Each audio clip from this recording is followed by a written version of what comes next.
নমস্কাৰ। আমাৰ শৰীৰটো পঞ্চতত্বৰে নিৰ্মিত হৈছে। পৃথিৱী তত্ত্ব, জল তত্ত্ব, অগ্নি তত্ত্ব, বায়ু তত্ত্ব আৰু আকাশ তত্ত্ব। এই পাঁচটা তত্ত্বৰ ভিতৰত যদি কোনো এটা তত্ত্বৰ অসন্তুলন হয় তেতিয়া আমাৰ শৰীৰ ৰোগগ্ৰস্ত হয়। আৰু আমাৰ যেতিয়া এই যিটো অগ্নিতত্ত্বৰ যেতিয়া অসন্তুলন হয়, অগ্নি মানে আমাৰ যিটো জঠৰ অগ্নি, আমাৰ পাচন শক্তি, তেতিয়া পাচন সম্বন্ধিত বিভিন্ন সমস্যা উৎপন্ন হয় আৰু পেটৰ পৰাই বাকী ৰোগবিলাকৰ উৎপত্তি হয়। প্ৰথমে সেইকাৰণে আমাৰ এটা খুব গুৰুত্বপূৰ্ণ কথা যে আমাৰ পাচন শক্তিটো শক্তিশালী হ'ব লাগে। আমি কিমান খাইছোঁ, কি খাইছোঁ সেইটো ডাঙৰ কথা নহয়, আমি কিমান হজম কৰিব পাৰিছোঁ সেইটো ডাঙৰ কথা। আৰু যেতিয়া পাচন শক্তি দুৰ্বল হয় তেতিয়া কি হয়, আমাৰ উৎসাহ নাইকিয়া হয়, আমাৰ শক্তিহীন হৈ পৰোঁ, শৰীৰটো শুকান লাগে, এনেকুৱা বিভিন্ন সমস্যাৰ উৎপত্তি হয়।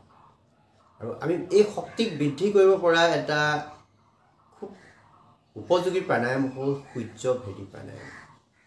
আজি ইয়াত আপোনালোকক মই জনাব বিচাৰিছোঁ সূৰ্যভেদী প্ৰাণায়ামৰ লাভ আৰু ইয়াক কেনেকৈ কৰে। প্ৰথমে এটা কথা জানি লওক, আমাৰ শৰীৰত দুটা তত্ত্ব আছে। এটা হৈছে সূৰ্য তত্ত্ব, এটা চন্দ্ৰ তত্ত্ব।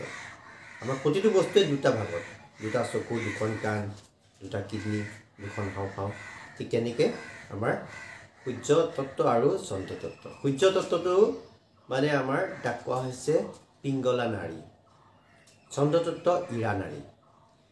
আমাৰ সোঁ নাকটো হৈছে সূৰ্য তত্ত্বৰ লগত সম্পৰ্কিত আৰু বাওঁ নাকটো হৈছে আমাৰ চন্দ্ৰ তত্ত্বৰ লগত, ইৰা নাড়ীৰ লগত সম্পৰ্কিত। যেতিয়া সোঁ নাকে উশাহটো চলি থাকে, আমাৰ শৰীৰত যিটো উত্তাপ, আভ্যন্তৰীণ উত্তাপটো বাঢ়িবলৈ ধৰে, আৰু যেতিয়া বাওঁ নাকে চলে আমাৰ শৰীৰৰ আভ্যন্তৰীণ উত্তাপ কমিবলৈ ধৰে। এতিয়া এই সূৰ্যভেদী প্ৰাণায়ামত কি কৰা হয়, সূৰ্য মানে সেই সূৰ্য তত্ত্বক ভেদন কৰা হয়, সূৰ্যভেদী। আৰু যোগশাস্ত্ৰত কোৱা হৈছে যে আমাৰ ৭২,০০০ কোটি সৰু সৰু নাড়ী আছে, সেই নাড়ীবিলাকৰ মাজে সেই শক্তিৰ প্ৰবাহিত হয়। এতিয়া যেতিয়া আমি সূৰ্যভেদী প্ৰাণায়াম কৰোঁ, আমি সোঁ নাকে উশাহ লৈ উশাহটো বন্ধ ৰাখিব লাগে কিছু সময়, তাৰপিছত বাওঁ পিনে এৰি দিব লাগে। আৰু আমি যেতিয়া সোঁ নাকে উশাহ লওঁ, আমাৰ মগজুৰ বাওঁ ছাইডটো এক্টিভেট হয়। এইটোক আমাৰ মগজুৰ বাওঁফালটোক কোৱা হৈছে আমাৰ লজিকেল ব্ৰেইন, যিবিলাক আমাৰ যুক্তি, তৰ্ক, বিজ্ঞান, এইবিলাক আমাৰ মগজুৰ বাওঁ ছাইডে সম্পাদিত হয়। সোঁ ছাইডটো হৈছে creative brain, creativity, language learning, এইবিলাক হৈছে আমাৰ সোঁ পিনে। আমি সোঁ নাকে উশাহ লৈছোঁ মানে সোঁ নাক এক্টিভেট কৰাৰ লগে লগে আমাৰ মগজুৰ সেই বাওঁ ছাইডটোৰ ক্ষমতা বৃদ্ধি হ'ব, আমাৰ লজিকেল ব্ৰেইন এক্টিভ হ'ব। লগতে আমাৰ যিটো চিম্পেথেটিক নাৰ্ভাছ ছিষ্টেম, সেইটো এক্টিভেট হ'বলৈ আৰম্ভ কৰে। এই নাৰ্ভাছ ছিষ্টেমটো কি হৈছে, আমাক মানে কামত লগাই ৰখা উৎসাহ, সেইটোত সি সহায় কৰে। আৰু ইয়াক আমি ৰাতিপুৱা সময়ত কৰিব লাগে খালী পেটত। আৰু খুবেই এটা ভাল প্ৰাণায়াম, আপোনালোকে ভালকৈ শিকি লওক বস্তুটো এবাৰ।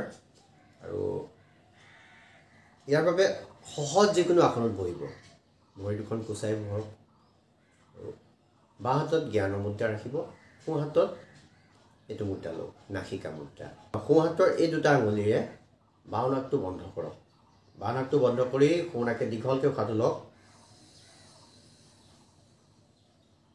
এতিয়া সোঁ নাক আৰু বাওঁ নাক একেলগে বন্ধ কৰি দিয়ক, এইটো কুম্ভক, অন্তকুম্ভক। এনেকৈ এতিয়া আমি কুম্ভক অৱস্থাত কোৱা হৈছে যে যিমান পাৰে আপুনি আপোনাৰ ক্ষমতা অনুযায়ী আপুনি উশাহটো বন্ধ কৰি ৰাখক। কাৰণ যেতিয়া আৰু শৰীৰে ৰাখিব নোৱাৰা হৈছে,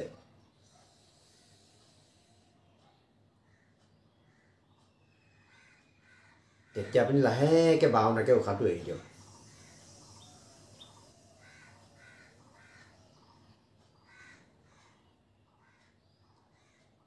বাওঁ নাকে উশাহটো এৰি দিয়াৰ পিছত যদি ভাগৰ লাগে অকণমান আকৌ স্বাভাৱিক অৱস্থালৈ আহিব, পুনৰ বাওঁ নাক বন্ধ কৰি আৰম্ভ কৰিব। আৰু উশাহটো লওঁতে খুব লাহে লাহে সাৱধানে।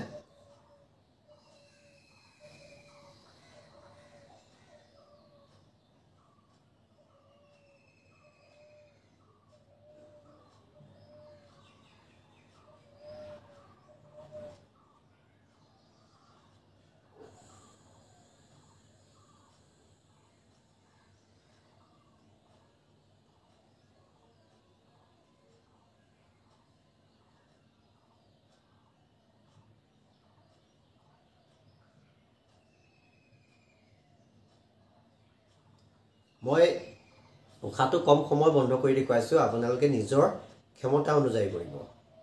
এই প্ৰাণায়াম আৰু এটা পদ্ধতি আছে, দুখন শাস্ত্ৰত দুটা পদ্ধতিৰে ইয়াক বিৱৰণ কৰিছে। হঠযোগ পদীপিকাৰ মতে আমি ইয়াতে উশাহটো লৈছোঁ, কুম্ভক কৰিছোঁ আৰু এৰিছোঁ। আৰু ঘেৰান্দ সংহিতাত আৰু এটা বৰ্ণন কৰিছে যে আমি কুম্ভক অৱস্থাত জলন্ধৰ মুদ্ৰা লগাব দিছে। তুতৰিটো আদৰণীয় আবেদন জলন্ধৰ মুদ্ৰা। উশাহ ল'লোঁ,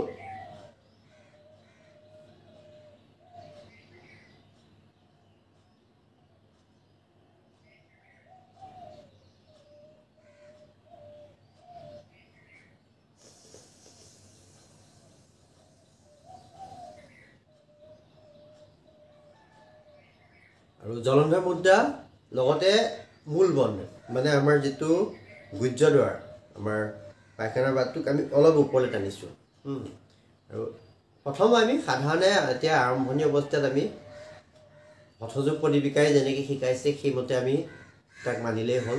তাৰপিছত ক্ৰমান্বয়ে অলপ অভ্যাসত যেতিয়া আমাৰ অগ্ৰগতি আহিব, তেতিয়া আমি পৰৱৰ্তী পৰ্যায়ত আমি জলন্ধৰ মুদ্ৰা আৰু মূল বন্ধৰ অভ্যাস কৰিব পাৰোঁ। গতিকে মই আপোনালোকক উপদেশ দিম যে প্ৰথমে আমি সহজ ক্ৰিয়াটোৱে কৰিম। আৰু যিসকল লোকৰ হাৰ্টৰ সমস্যা আছে, উচ্চ ৰক্তচাপ বহুত বেছি, মৃগী সমস্যা আছে, আৰু যাৰ শৰীৰত মানে পিত্ত অতি বেছি, তেওঁলোকে এই প্ৰাণায়ামৰ অভ্যাস কৰিব নালাগে। বাকীসকলে ইয়াক সহজভাৱে কৰি যাওক আৰু কমপক্ষেও ইয়াক 10 মিনিট অভ্যাস কৰক। ঊৰ্ধ্বপক্ষে 20 মিনিট 25 মিনিট আমি কৰিব পাৰোঁ, কোনো সমস্যা নাই। ৰাতিপুৱাই কৰিব, খালী পেটত কৰিব। আৰু কিছুদিন কৰাৰ পিছতে আপুনি নিজৰ ভিতৰত সেই শক্তিটো অনুভৱ কৰিব যে শৰীৰটো একদম উৎসাহপূৰ্ণ হৈ পৰিব, পাতল পাতল লাগি থাকিব আৰু কৰ্মপ্ৰেৰণা বৃদ্ধি হ'ব। গতিকে বন্ধুসকল, মই পৰশমণি বৰা, যোগ আৰু প্ৰাকৃতিক চিকিৎসক, আৰু আশা কৰিছোঁ এই ভিডিঅ'টো আপোনাক উপকৃত কৰিব। যদি ভাল পাইছে প্লিজ লাইক কৰিব, কমেণ্ট কৰি জনাব কেনে পাইছে, আৰু পৰৱৰ্তী কি বিষয়ত আপোনালোকৰ কাৰণে ভিডিঅ' প্ৰস্তুত কৰিম। আৰু যিসকল আমাৰ চেনেলত প্ৰথমবাৰৰ বাবে আহিছে, মই অনুৰোধ কৰিছোঁ যে আপোনালোকে ছাবস্ক্ৰাইব কৰিব। আপোনালোকে ছাবস্ক্ৰাইব কৰিলে আমাৰ প্ৰেৰণা বৃদ্ধি হয় নতুন নতুন কাম হাতত ল'বলৈ, আৰু মই এনেকৈ আপোনালোকৰ মাজলৈ নতুন নতুন জ্ঞানৰ বতৰা লৈ আহিম। ধন্যবাদ।